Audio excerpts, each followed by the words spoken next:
Hey everybody, this is Garrett from Classic Kiss here on the sound check. I just wanted to give you guys an update on what's been going on behind the scenes. This episode was originally recorded about a year ago, but unfortunately life kind of got in the way and we had to take an extended hiatus from the show. However, most of the views and opinions in this episode still hold up, so we're going to go ahead and put this out. As far as future episodes go, we have about 2 to 3 more that we recorded around the same time as this one about a year ago that we will be uploading monthly. We do plan on recording more episodes in the near future now that we have gotten a little bit more stability in our schedules. We really appreciate everyone who is listening, who is still listening, and we appreciate those who have been patient with us. We're excited to start this next run of albums, and we can't wait to get back in the studio to break down albums from one of our favorite bands. And with that being said, we really hope you enjoyed this episode. Thank you.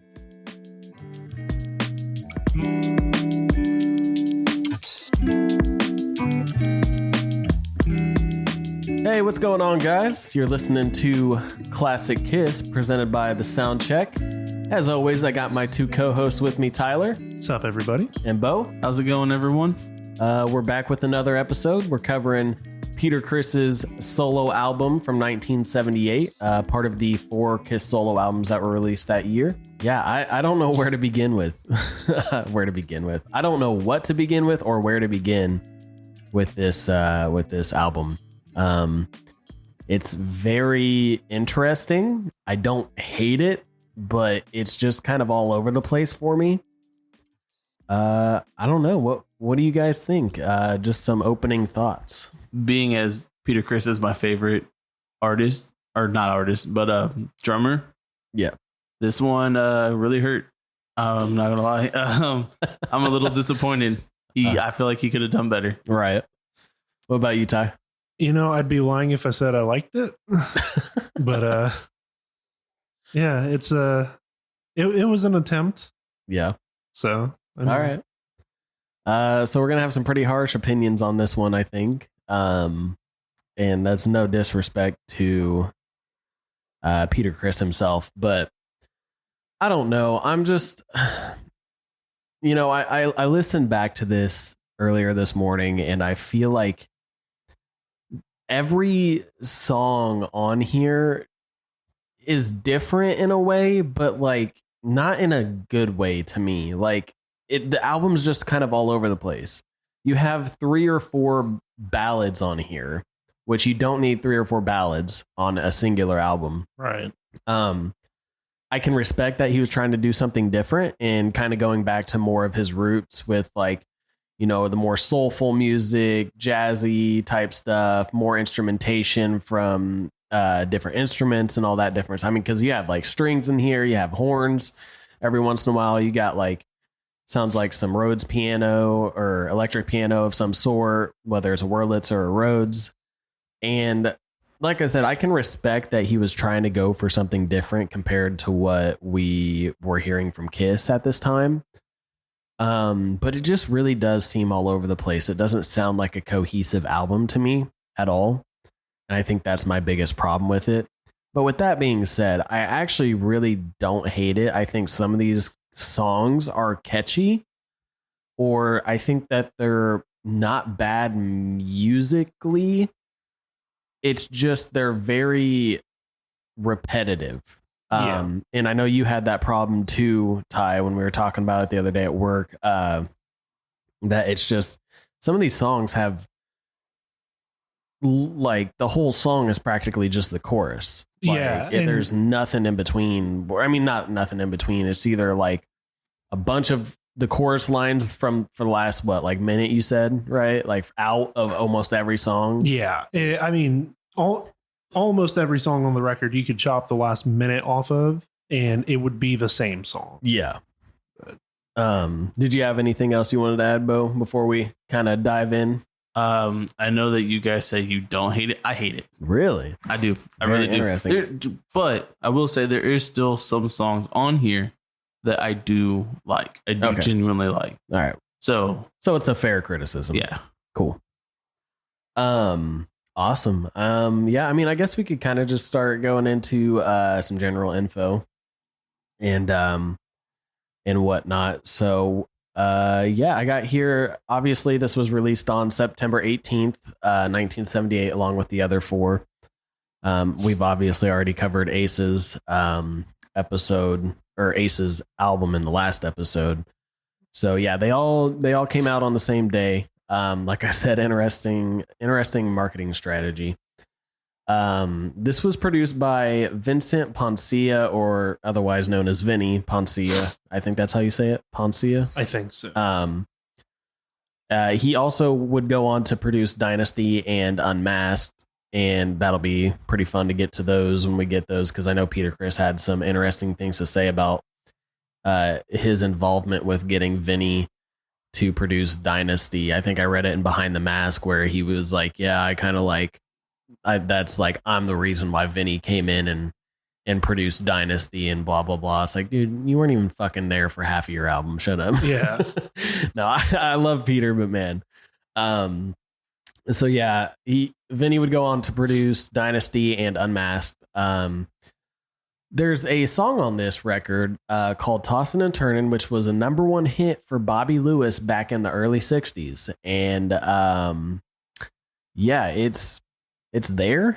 I mean, it's not a great cover, but not terrible. Yeah. I mean, it's not the worst song on the album by any means. Yeah. Well, sticking with Tossin' and Turnin', I think it's weird that they performed songs from the solo records on their 79 tour. And Tossin' and Turnin' was the one they picked from Peters for some fucking reason. It was also covered by Joan Jett. Really? Yeah. I didn't know that. Mm-hmm. Yeah, that was actually my next note, was that they covered it on their 79 tour. And let's see here. Where was I at? Oh, interesting part about this, because I know you were telling me the other day as well, just as kind of a heads up for this podcast that you were going to talk about. So it says that much of the material was written in back in like 1972 for Lips, which was Criss's band before Kiss. And obviously Stan Penridge was a part of that group.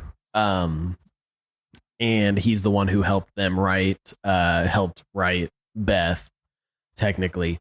And he's had a few other credits, I think, here and there. Did he have Baby Driver as well? Yeah, Stan is technically credited on Baby Writer. Oh, okay, gotcha. Baby Writer. You're good. I was going to let you slide on that one. It's all drunk.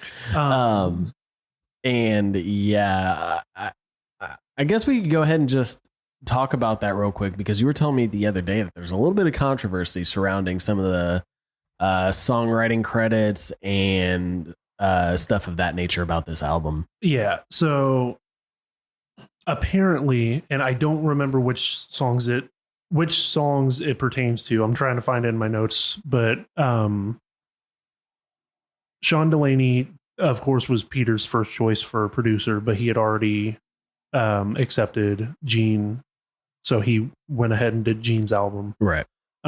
Which, I mean, if you listen to Peter, Sean hated doing Gene's album, and it was a whole shit show, and like he broke down crying when he found out he couldn't do Peter's.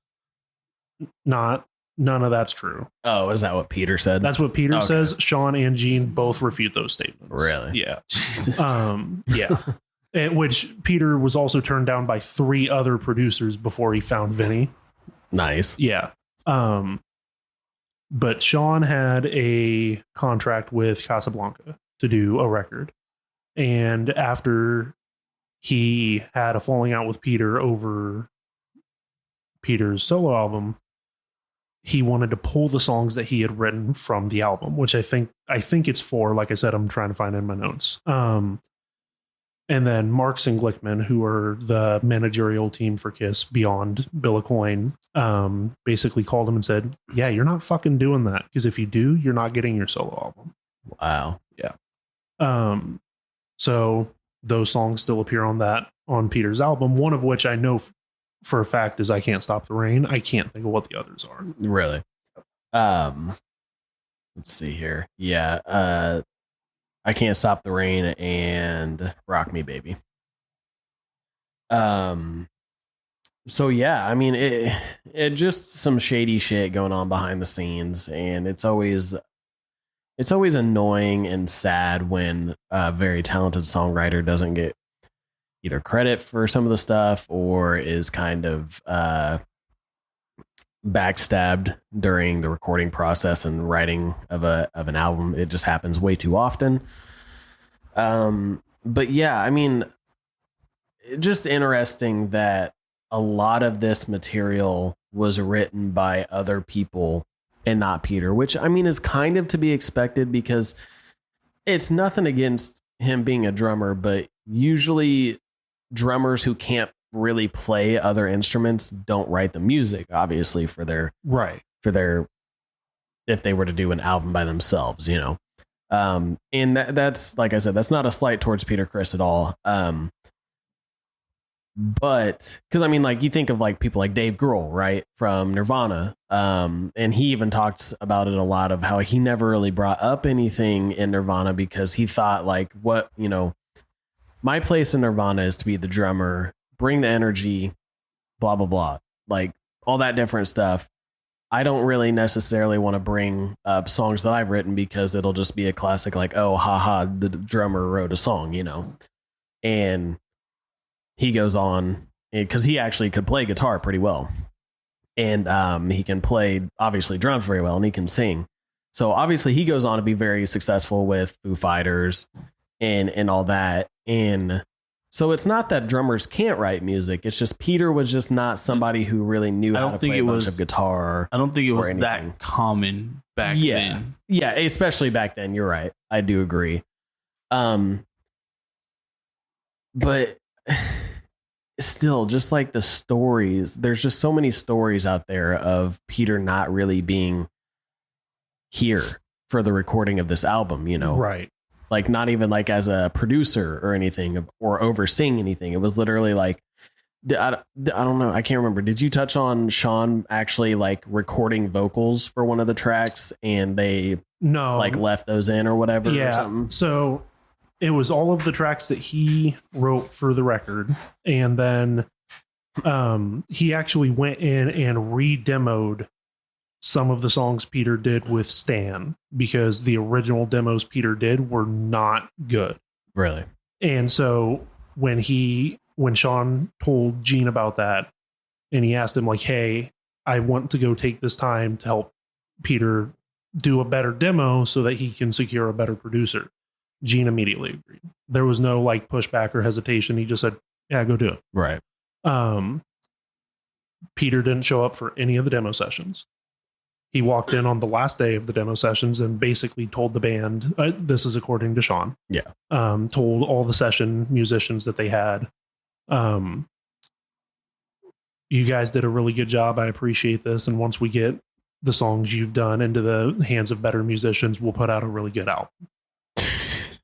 What the fuck kind of backhanded compliment is that? Like, you guys did great, but once we get it into, you know, the good guys, the actual musicians, like, what? So, Jesus Christ. Yeah, that's pretty shitty. And so all of those demoed songs have Sean on the vocals because Peter didn't show up for any of them. Yeah. So there are a couple on the record. Another one that I don't remember all of them, but I Can't Stop the Rain is one that still has Sean's vocal track on the record. Really? It's pretty well hidden in the mix, but it's still there. Huh. Yeah. Very interesting. So yeah, I mean, it's just sad because I mean, I'm guessing a big part of Peter not showing up to some of the sessions, especially for the demo sessions, was him just either not caring or drugs and alcohol and partying, you know. I'm guessing because this is around the time where shit was starting to hit the fan, obviously. Yeah. And we covered that a little bit in Phantom of the Park when we had our special guest Garrett Carter on. We kind of talked a little bit about how the movie and this time period of the solo albums was when shit was really starting to cave in on itself. Yeah, Peter's drug use is getting worse. He's spending more and more time with what's her name, Deborah Jensen, I think, who would go on to be his second wife. Yeah, who was a Playboy model. And so she's on the set of Phantom of the Park all the time. You know, he's not talking to his legally married wife very often. Yeah, he's just running around doing whatever the fuck he wants. Yeah. Which I do want to bring up real quick, just Yeah, go ahead. because I did mention the thing about Gene immediately just telling Sean, yeah, go do it. Like, that's fine. Right. Gene has, I mean, of course, Gene and Paul have both been publicly critical about this album. I don't blame them. Gene has said that of the four, he feels that Peter's voice on this record was the best by far. Really?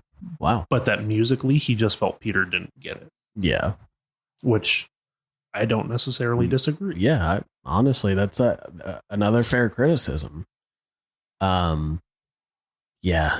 So, I mean, Peter's just not around a lot for this album, obviously. And I feel like it does show in a sense that I kind of agree that his vocal performances are actually pretty solid.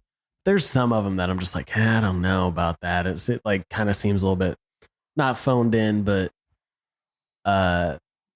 it just seems like some of these vocal tracks were like him just going in there and like 1 or 2 or 3 takes and doing it, not just because he had a good take and was like, fuck it, we'll like, choose this take. It's more along the lines of like he just went in there and didn't give a shit on like 2 or 3 songs, and I'm like, oh man, or like they're decent, don't get me wrong, but it's like he could have done a little bit better. I think we were talking about what is it? Easy Thing? I think it's Easy Thing. Yeah, where he does the weird high note that he's like for. Weird falsetto thing. That just kind of it just feels weird. And disclaimer, like I'm not a type of person who likes to shit on an album just to shit on it. Like I listen to a music podcast and movie podcasts and stuff, and you come across a lot of people who just really enjoy shitting on something because there's just this innate like thing within people of wanting to like put down something. Right. And I'm not trying to come off across as that, and I know you guys aren't either. It's just genuinely this album is just really like, it's just odd, I would say. Yeah. And because, I mean, I agree. I don't ever want to put something down that someone worked very hard on. Yeah. Not necessarily that from my point of view, I think Peter worked very hard on it, but there are people that did. Exactly. Granted, maybe Peter did, and I just have a wrong point of view. Right. That being said, they also in Behind the Mask asked the band members their ratings for the others' solo albums. Do you guys have any guesses where everyone rated Peter's album? Last. Like they gave them star ratings out of 5. Out of 5. Probably be a 0. I would say 1. Ace gave it a 3. Oh, wow. Gene and Paul gave it a 0. Of course. Peter gave it a 5. Jesus Christ. Of course he did. I respect Ace. I think Ace was also just like, hey, he's my buddy. But I know Ace is just a music lover in general. Yeah. Mm-hmm. And I mean, they all are. But I think Ace 3 is a little generous. But I agree. But I also think he's looking at it through the same lens that we are of he tried something different. Yeah. So he should at least be commended for that. Yeah. He didn't, but I will say he didn't, he wasn't as daring and as boundary pushing as Paul Stanley was. I'm just kidding. You couldn't even say that with a straight face. For those of you that don't really get that joke, that's just, you listen to Paul Stanley's solo record. It's just Kiss 2.0. Yeah, I mean, it sounds like a better version of what would become Kiss in the 80s. Pretty much. Sorry, I just had to throw that in there. Yeah. But which Peter also said, it's not to be egotistical. I just worked really hard on the album. And I think it deserves 5 stars. Maybe he did. Maybe he did. I mean, I don't know. I just like, there's just so much around this time of Peter not showing up for so many sessions with Kiss, and then also just like obviously drug abuse problems and stuff. Like, I don't know, maybe he got sober for this time period, and maybe this did mean a lot to him like it meant to Ace, Yeah, because I mean Ace was practically sober for the recording of the whole album, if not necessarily sober, but he wasn't doing drugs in the studio when they were recording and writing. Right. No, from what he and Bob Ezrin said, Ace didn't do any drugs when they were doing it. Like, he still drank some, but it wasn't excessive. Bob or Eddie? I said Bob, didn't I? Yeah. Okay. You mean Eddie? Yeah. All right. I was just making sure. I don't know why the fuck I said Bob Ezrin. No, you're good. But yeah, according to Eddie, Ace really didn't do any drugs during the recording. Like, he was still drinking, not to copious amounts of excess like we would see. Right. But he was still having some drinks, which is fine. Nothing it's wrong. illegal. Who gives a fuck? Exactly. But from other sources, which as I've said before, and I'm sure I'll continue to say for the rest of the existence of this show, wasn't there. I don't fucking know. I'm just taking it off other people's word. Yeah. Peter very much did not follow that same route. Yeah. I don't fucking know. Right. Don't shoot me. Man. So, all right. Enough about Peter not showing up or showing up. Who knows? We just know that for the demo tracks, he didn't give a shit, and Sean Delaney kind of got fucked. So, let's see here. Where was I at in my notes? Oh, okay. This album was actually the lowest charting of all 4 solo albums. So, I mean, it's not surprising. I'm not trying to be a dick, but like usually the drummer's name and bands, or the drummer is like the least known person, that and the bassist. But I mean, with Kiss, Gene Simmons is arguably the most popular member of Kiss. Right. Is even at this time.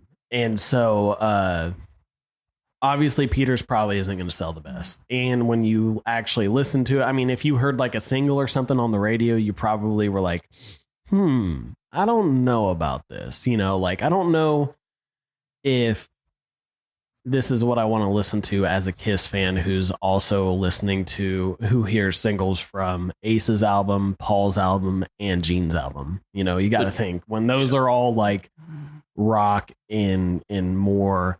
I mean, some of Ace's stuff is borderline like metal for the time. You know what I mean? Right.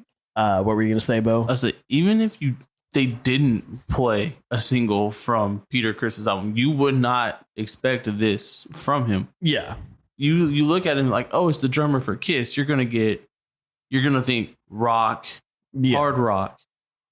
And then you get this. Exactly. Right. So instantly you're going to be like, this isn't what I want to hear. And you're going to trash that album. Exactly. Right. I don't know if you just said it and I missed it, but which very well could have. I, for some reason, didn't process half of what you just said. No, you're good. But Peter's was the only album out of the 4 that had 2 singles to support it. Yes, I saw that too as well. I did not say that, but you're right.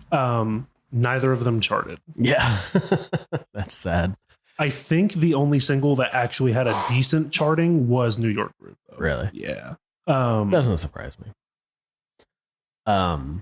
Was there anything else you wanted to say real quick? There were a couple. So Peter's record debuted the highest on the Billboard chart. It came out at 85. Mm-hmm. It reached its highest at 43 in the 7th week. But that being said, it was also the lowest charting of the 4 at its peak. Right. It also, of course, certified gold and platinum October 2nd when it came out. Casablanca shipped 1.3 million copies by the end of June 79. Jesus. Yep. That is nuts. Yeah, man.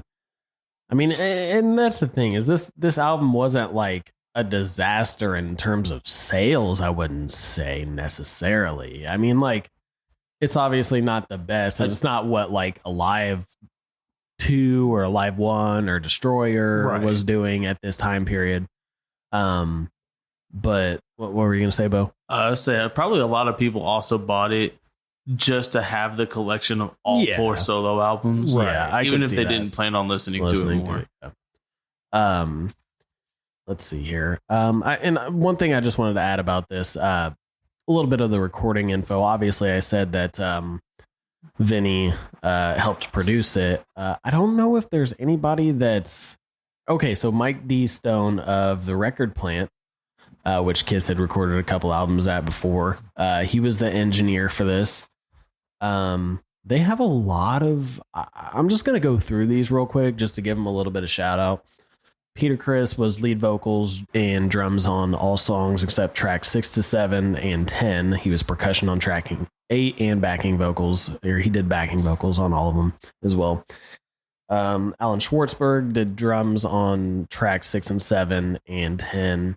Bill Bodine, bass guitar. Neil Jason, bass guitar.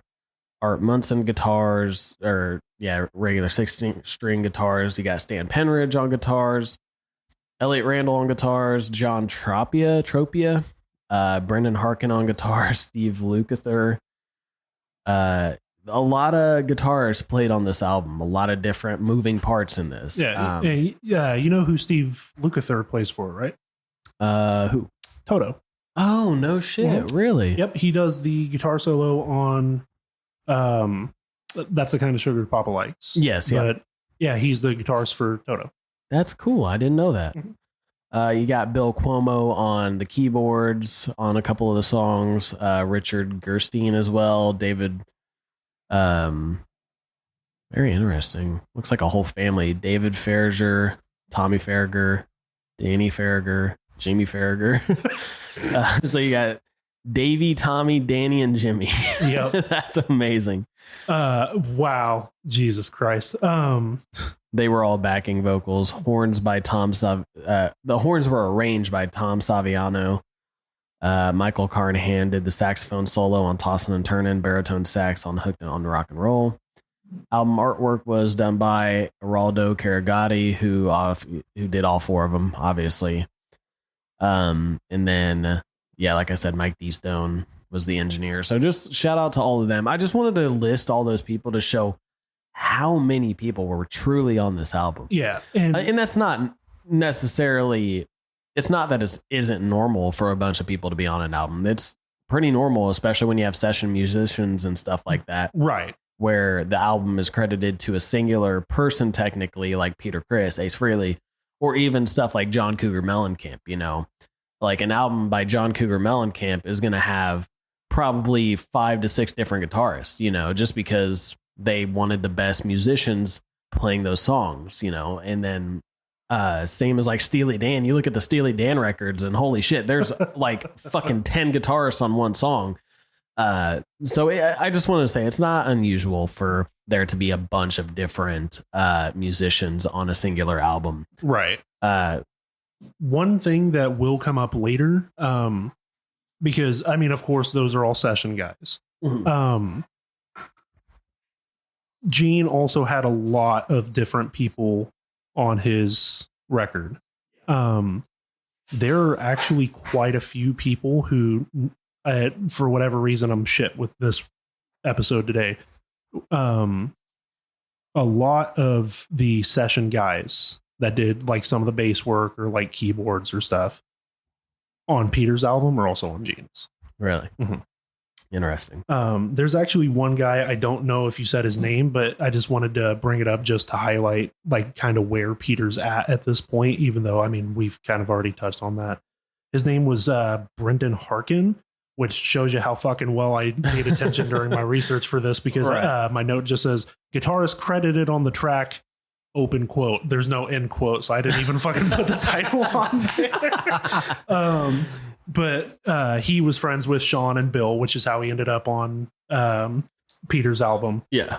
He and his wife are actually friends with Lydia Criss, Peter's wife at the time, who shortly after this, they would end up splitting. He pretty much said, yeah, like I met all the guys. They were all super nice, except Peter. Peter was always a fucking asshole. Really? Yeah. He pretty much said if Peter was home, they wouldn't go see Lydia because Peter would always get very standoffish with them. Oh, really? Mm-hmm. Don't know. Just another source. Just wanted to kind of point to like where Peter was kind of at during the time. Yeah. We need a time machine. I'm not going to lie. No. Yeah, we need a time machine. Yeah. So, and then, I mean, was there anything else you wanted to kind of say? I've got 2 fun little tidbits.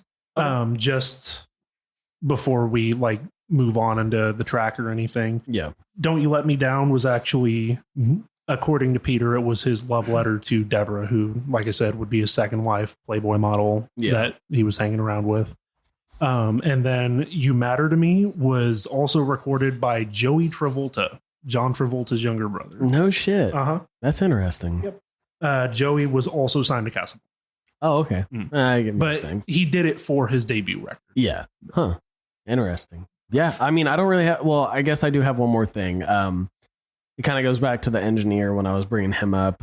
This entire album, it was recorded in 3 places between April and July of 1978. One of the studios was Electric Lady Studios in New York City, which, I mean, Kiss has a bunch of history there. Burbank Studios in Burbank, California, and then Sunset Sound in Hollywood. So yeah, kind of coast to coast there. Yeah, and from what I understand, a lot of the stuff that was done in New York was the demo work that got kept for the record. Gotcha. And which is why it's credited. Yeah. Because there are quite a few of the demos that Sean did that 90% of land on the album. Right. All right. So much for the better musicians. Yeah. Let's see here.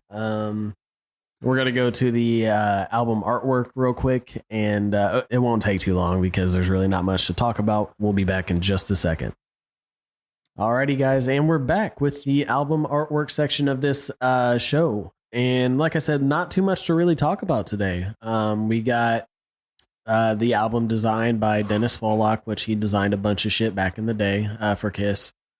And then the actual artwork itself was done by Iraldo Carigati. I'm guessing that's how you say it.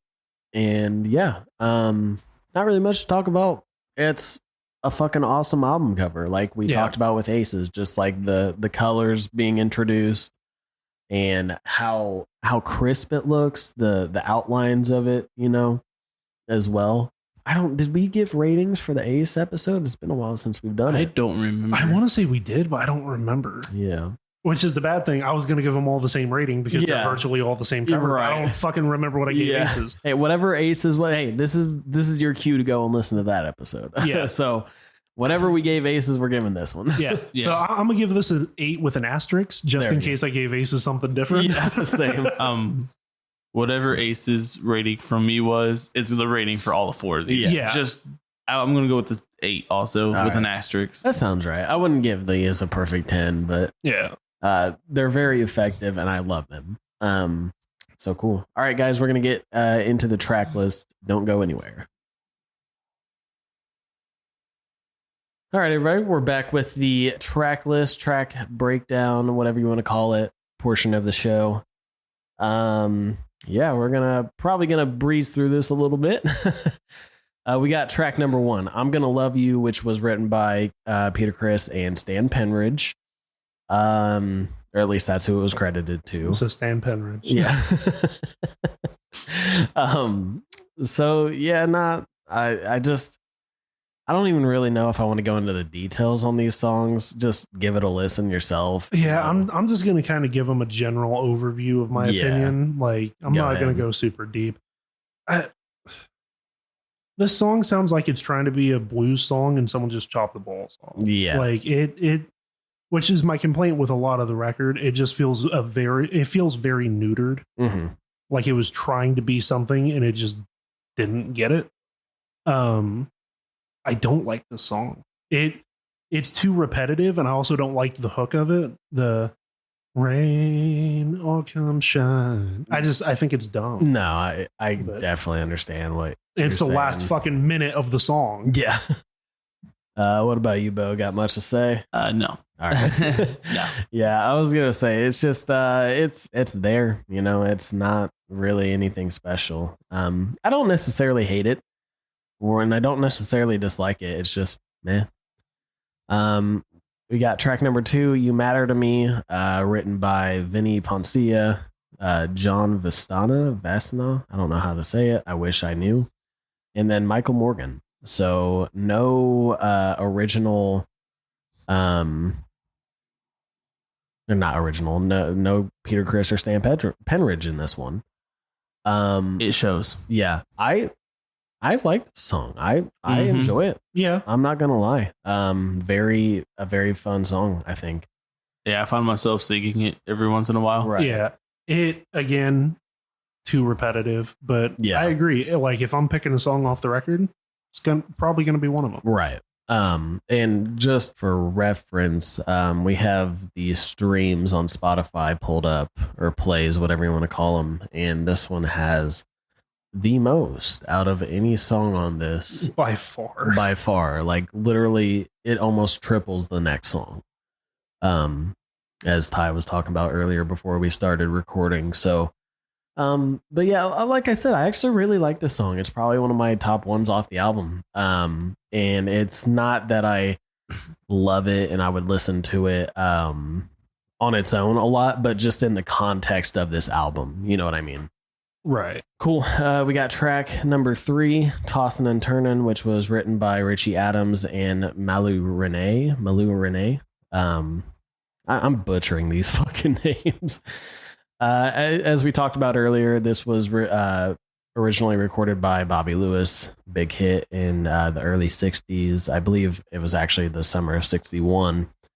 And I just don't care for this song. One thing I will say is Peter really, on this whole album, the soul returns to his voice, I think, a little bit more than we were hearing recently in the Kiss songs. And he's like, obviously, because these are more soul, jazz, R&B type songs, you know. So I'll give him that, but just not really a fan of this because, like you said, the last minute can be chopped off and it's the same exact song. Turning and tossing. Yeah. It's just, I'm not a big fan of the lyrics either, but I can't shit on Peter for that, you know? Right. Yeah, I don't mind the song, but if I was going to take one out, why cover a song on a solo album? Yeah. I wish it would have been Ace.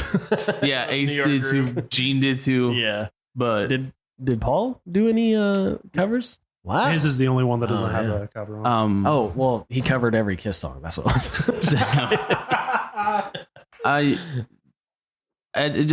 For Aces, it kind of worked. Yeah. I don't think it works here. I think what it is New York Groove wasn't a massive hit before Ace's version. So they kind of took a song that was a lesser known and it, you know, blew up. Whereas this song was literally a number 1 hit in the early 60s. And Peter thought he could do that. Like, I mean, hey, if you love the song, someone did. Yeah. Right. Like, if you love the song, go ahead and do whatever you want. I don't care. But it falls very short of the OG. I will say, on almost all these songs, I still don't mind his voice. Yeah. His voice sounds his great. voice is probably the best part of the record. Yes. But we got track number 4, Don't You Let Me Down. And my God, yes, Peter. It was a massive letdown. This is the first of 4 ballads. Yes, I cannot stand this song at fucking all. I fucking hate it. Like I said, when the voice is the best part of an album, this is the song that shows that. Yeah, real quick, this was written by Peter Criss and Stan Penridge, and it shows. I don't know if for some reason they were like, oh, we had a bunch of success with Beth. We're going to do 4 fucking ballads. Guess what? You don't have Bob Ezrin on this fucking album. You're not going to be able to do that. Right. Well, and the best ballad on the album, they didn't even write. Exactly. Like, I shit you not. The last 56 seconds of this song is him saying, what is it? Down. Literally, that's 50 seconds of that. Yeah, it's so fucking stupid. Down. I'm like, what the fuck are we listening to at this point? Yeah, sorry, I just had to shred that song. Much like modern Hollywood. It does show that he's not completely used to writing lyrics. Yeah. We're going to track 5. That's the kind of sugar Papa likes. The fucking title of the song is just so cringe, but It's not terrible. I think it's a pretty fun one, but still not in my top 3. It is 3 minutes and 2 seconds long, and you could literally chop a minute off the song and nothing changes. Literally, just a constant theme of this album. After the guitar solo, I'd turn it off. Yeah. All right. I respect that. What about you, Beau? I don't mind it. I'm kind of with Ty on that one. All right. I got let's see, track number 6 next. Easy Thing, written by Peter Criss and Stan Penridge. Again, it shows. Actually, well, one thing is Ty is a really big fan of this song, and let's go ahead and hand it over to you. Right. It's a pretty easy thing for you to love the song, right? Right. Yeah, just like it was a pretty easy thing for them to write a shitty song. These fuckers, man. All right. They have so far. Beau's. All right, hold on. Beau's corpsing. We'll be back in a sec. I just love the way you said that. These fuckers, man. These fuckers. Oh, dude. I'm telling you, man. 3 writing credits so far between Penridge and Criss. And this is the 6th song on the record. And this is the 6th song on the record. Or no, wait, hold up. 4. I'm sorry. 1, 2, 3. Yeah, 4. There's 2 songs that didn't have them as the writers on, but they already have fucking 2 ballads. Oh, and guess what? In the first 6 songs of the album. Yeah, and guess what? There's 4 left. There's 2 more ballads. It's just these fuckers. Whoever decided what the track listing was going to be and which songs they were going to pick, because obviously there's probably plenty songs that didn't make the cut. Right. Generally, that tends to be the case. But why? Yeah. Why 4 ballads? I don't know. Well, apparently they probably wrote 17 ballads and they said, all right, we'll keep 4. Yeah. Fuckers. Gee, we're going to save those for the next album after this one fucking reaches number 1. Yeah. Peter Criss 2. Yeah. So that's Easy Thing. It's definitely not an easy thing to listen to. Yeah. All right, so we're just gonna move on from that one. Track number 7, "Rock Me Baby," written by Sean Delaney. Solid song.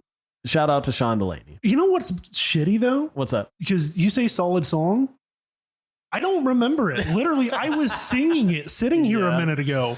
I don't know this song. Yeah, it's so weird. It's like one of those things where it's just like in your subconscious when you're hearing it, you're like, oh, I remember the lyrics. Yeah, but sitting here right now, I hear the name and I go, I don't know what you're talking about. That's great. It's pretty solid. It's one of my. It's a better one on the album. I'm not trying to spoil my list, but it's probably on there. Anything you gotta say, Beau? I'm kind of iffy. I'm back and forth on this song. 1 minute I don't like it. 1 minute I like it. It's just weird. Yeah, I feel that a lot with a lot of Kiss's 80s stuff. All right, we got track number 8, "Kiss the Girl Goodbye." These fuckers, man. Written by none other than the power ballad, not even power ballad, they're just fucking ballads. The ballad dynamic duo extraordinaire, the pussy slayers, coke snorters, fucking. I'm just imagining Peter just ripping a fucking line of coke and then just turn around and start singing "Easy Thing," "Kiss the Girl Goodbye," "Don't You Let Me Down," and "I Can't Stop the Rain." Like, bruh. Yeah. It's just, I don't know. Just another, for some reason, whenever I see the title of this fucking song, I think of "Kiss the Girl" from The Little Mermaid. From the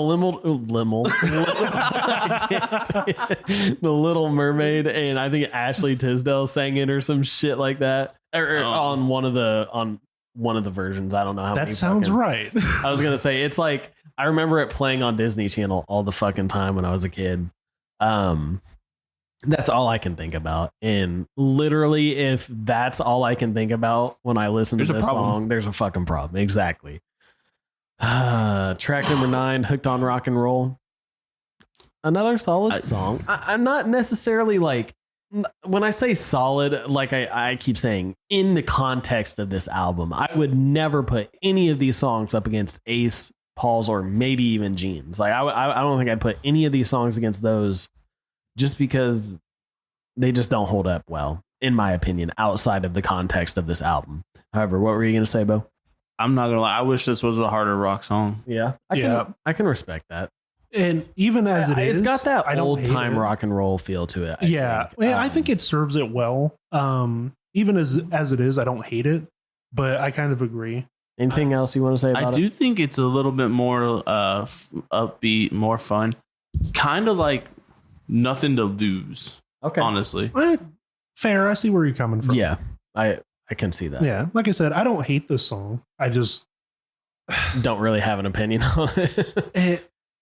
If you were telling me to go through and make a playlist, I don't know that it makes the playlist. Yeah, but it's not one that I'm mad I listened to for the record. Right. You know, it's not like Easy Thing. All right.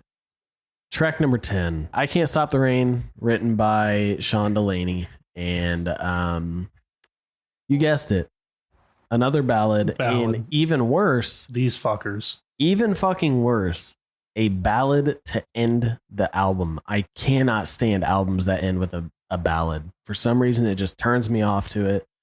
It leaves me wanting more, not in a good way. You know what I mean? Like it leaves me wanting more from the album. Yeah. It's the best of the 4 ballads, in my opinion.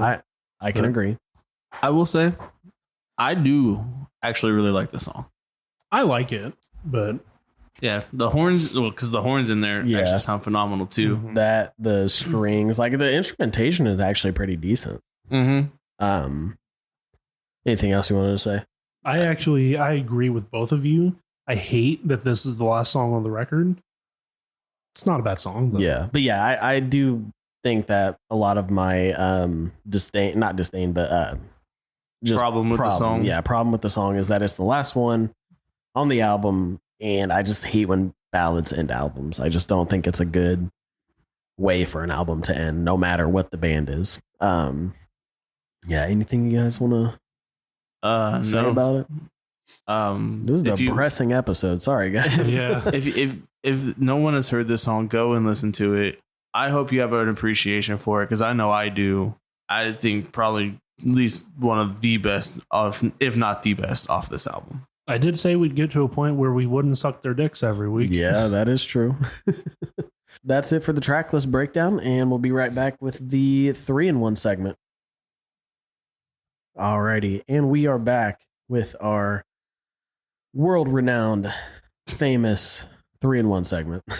So the 3-in-1 segment, we're going to list 3 songs that we really enjoy, ranked 1, 2, and 3, and then 1 song we don't want, that we either don't like or just don't think that it adds anything to the album, or it may just be misplaced on the album, like it just doesn't fit the rest of it. It's solely up to each co-host. So, Beau, I'm gonna go ahead and start with you. I want you to give me your top 3.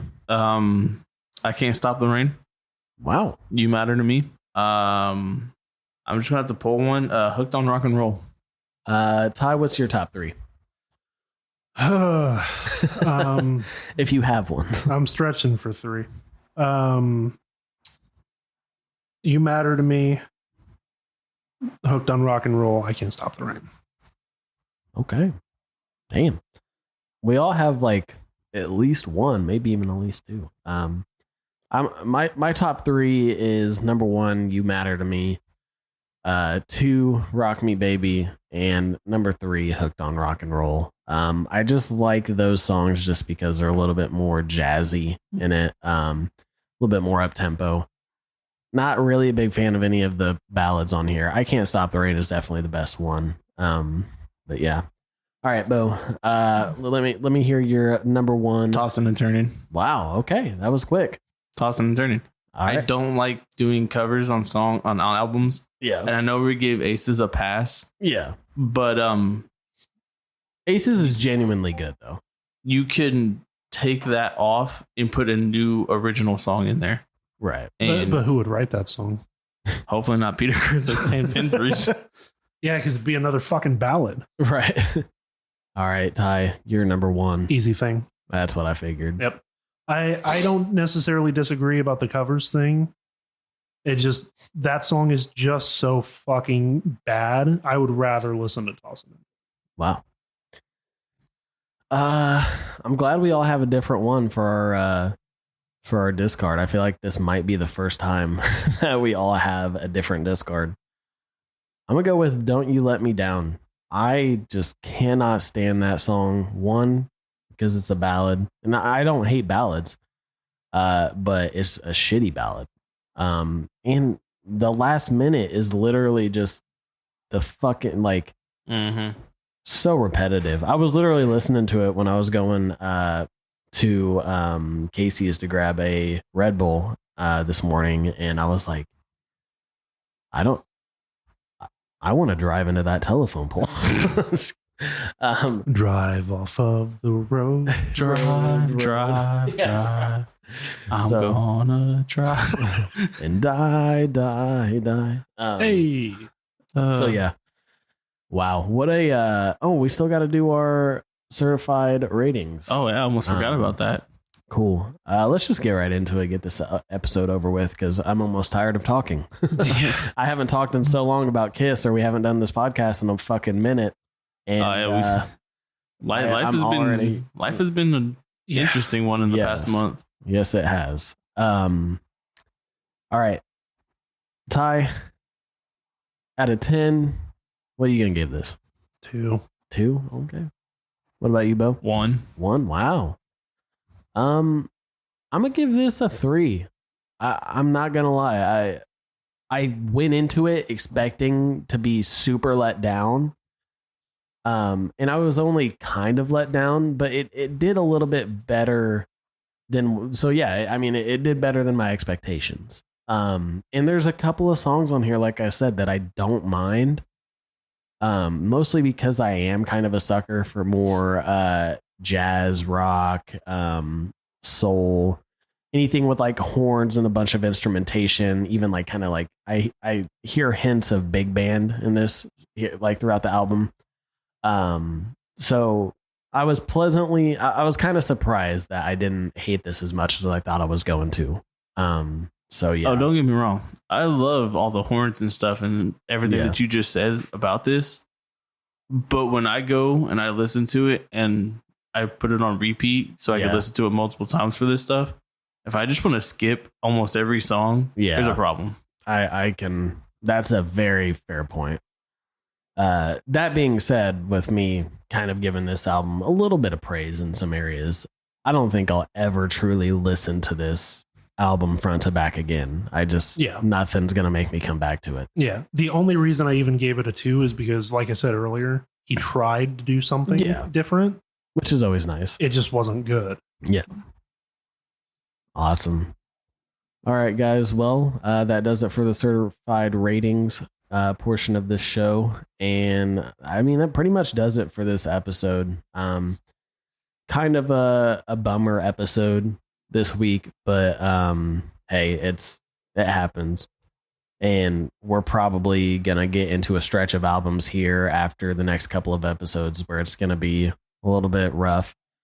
But I don't know. I think they're going to be fun to do. They're going to be fun because we get to kind of dive into the background of some different members that are going to be popping in and out. You know, especially after Dynasty or even during Dynasty, the tours and stuff. So yeah, thanks for sticking around, guys, and we will eventually get through every single Kiss record. I promise you that. Unless one of us dies, but right. Hopefully it's me. So since generally they would have the idea of what we're doing next, since I mean, we're going in chronological order. Yeah. Do you want to go ahead and pick which one we're doing next? Since I mean, between the 4, we kind of have our choice. Yeah. I can't remember what album we said we were going to do next in the Ace episode. Maybe I said Peter, or maybe I said we didn't know. But I think we should do Jeans. You want to do Jeans next? Yeah. Okay. I kind of want to do Jeans, and then we'll do Start Paul's. Strong and Strong, have shit in the middle. Yeah, pretty much. Yeah. So we'll do jeans next, and that episode will surely be out within the next month, I'm sure. I kind of want to get to at least one episode a month, or at least maybe 2 episodes a month, because we're going to be hitting a run of albums. That's a lot of albums. Yeah. And yeah, so cool. I guess enough chit chatting. This is a very long, drawn out outro sequence, but like we said, thanks for listening, guys. Go ahead and listen to all the other episodes if you haven't.